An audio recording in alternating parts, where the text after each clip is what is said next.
So, what's the plan?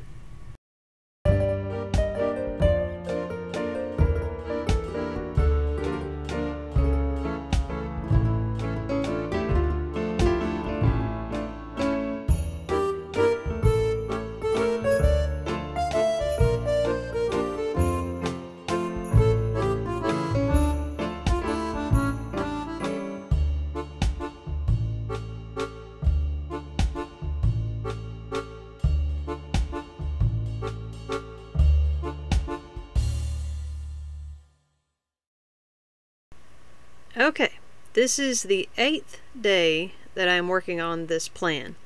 It's not that I've got like the consecutively done 8 days in a row, if you recall, if you've seen my other videos. This just means that this is the 8th day that I'm working on this plan. So a few days have passed where I've just been working on my home chores, my family chores, my farm chores, and having to keep everything safe, healthy, happy, whatever it takes so that I can have the time, like a 3-hour chunk here or just an hour or 30 minutes, whatever it takes to kind of put a dent in my pile. So you'll see I've got the 13-gallon kitchen bags there with a little drawstring on the top, and that has all the fabric. I've got a few boxes, a few little containers, and I had to then look at the space I had available. How can I get this hallway empty was my main question. This is where I left my workspace area on the last video, and where it's kind of been paused for the past couple of days as I caught up on my housework. And I've been looking at it, been studying it, been letting it kind of ruminate in my mind how I want to arrange this. There's some main points. I got to be able to get to that window. There's a air conditioner vent I cannot block.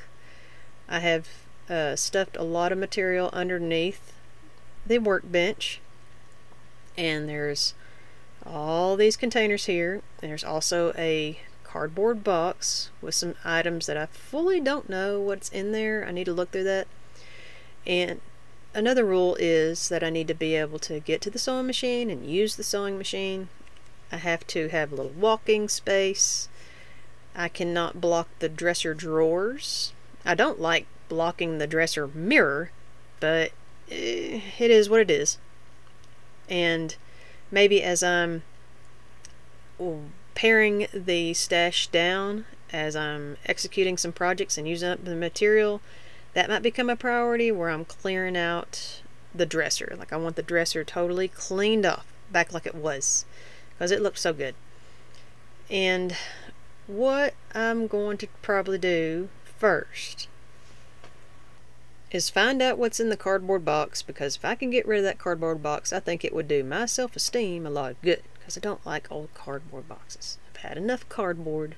I'm over it, over the cardboard.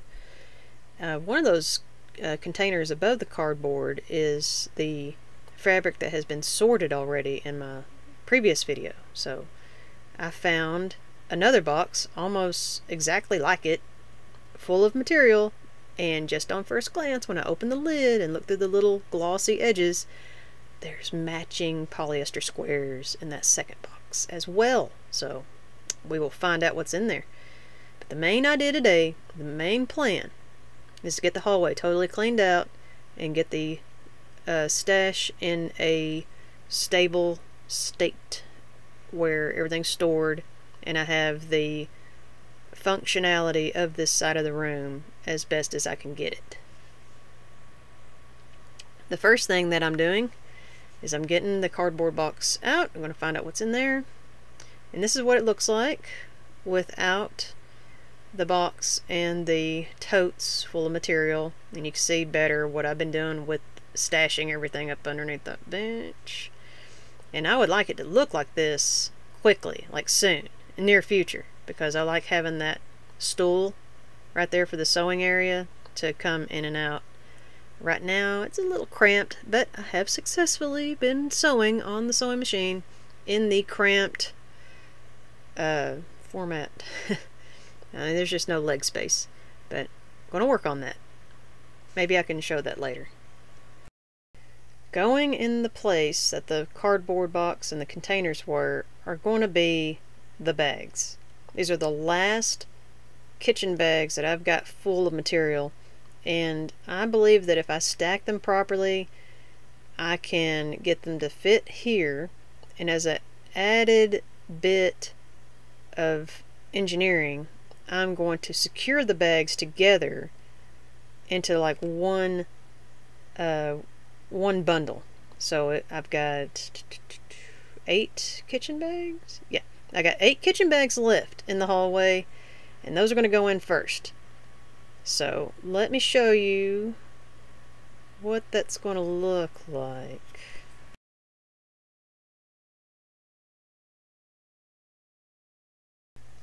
Ta-da! This is like a literal bundle of fabric. These bags, there's 4 kitchen bags there at the bottom, at the base, and they have been tied together with clothesline. I had a nylon clothesline, and I bundled them first in blocks of 2, and then all 8 of them together, so like a 4-pack of doubles. And I was very pleased with this. This looks like it's going to be clean, it's going to be easy to get into, hopefully encourage productivity. And then I was able to put some of the heavier, or not heavier, but some of the bigger containers that have things like notions from the hallway, and put that on top of the bundle stack. And the bundle stack's very stable. I feel pretty confident with that. The hamper basket above there, I don't want my stuff getting dusty, and I'm trying to keep things relatively clean, so a lot of stuff has gone into Ziploc bags. I've got 2-gallon Ziploc bags, I got 1-gallon Ziploc bags, some sandwich bags, just whatever would be like a Ziploc. And so those bags went into this hamper basket. And I thought that was pretty good, because that way it was all together, all the loose 1s, 2s of things, and keeping that all in the same area. And it's open, I can't stack anything on it. I put that on the top. So it is there next to the basket full of large panels, large folds of fabric there. And all the little stuff went over to the dresser. Like this. Yeah, I know, gosh, it doesn't look too good, does it, having that mirror obscured, but that will be the incentive to try to push this fabric through, or get the fabric donated out so someone else can work with it. But this is where I've put the smaller containers.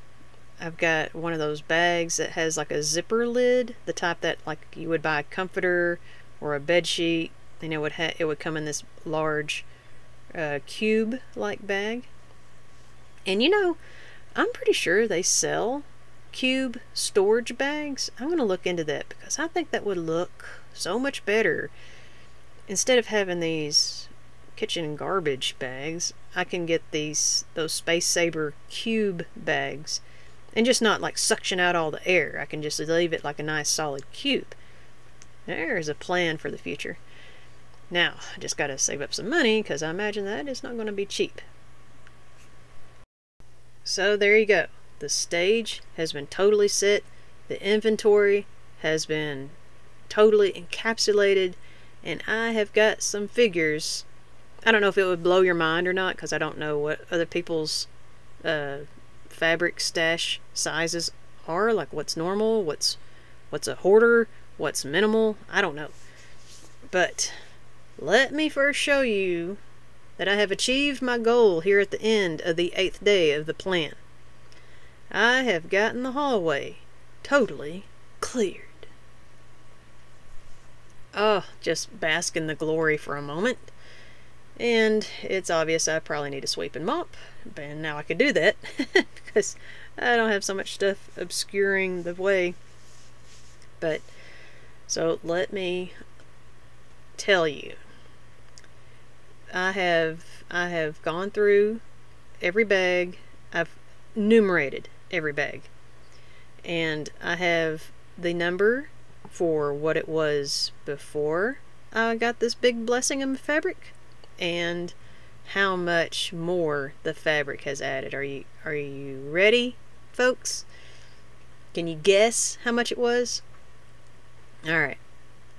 For my original stash, before all this happened, and when I was starting to think maybe I'll go into doing leather work, instead of addressing what I already have in my sewing pile, well, that original sewing stash would fill. It's not in this format, but I have a very strong confidence in this estimate. It would fill 10 kitchen bags. And that's a lot of material. And, you know, originally I was kind of overwhelmed with just 10 kitchen bags. But now I got this blessing of fabric. And this counts notions. And if I was going to put the boxes of notions and pack it in tight, how many kitchen bags would this fill? And I have counted along the way how many bags of material, notions, ribbon, thread, all that. How many bags would it fill? 40. Oh my gosh. I have 50 kitchen bags. Those 13-gallon kitchen bags you see in a kitchen trash bag container. Like, that seems to be a standard. I have 50 of those. Oh my gosh. I couldn't believe it. And where have I stored it all? Well, I guess some girls gotta have their secrets, right?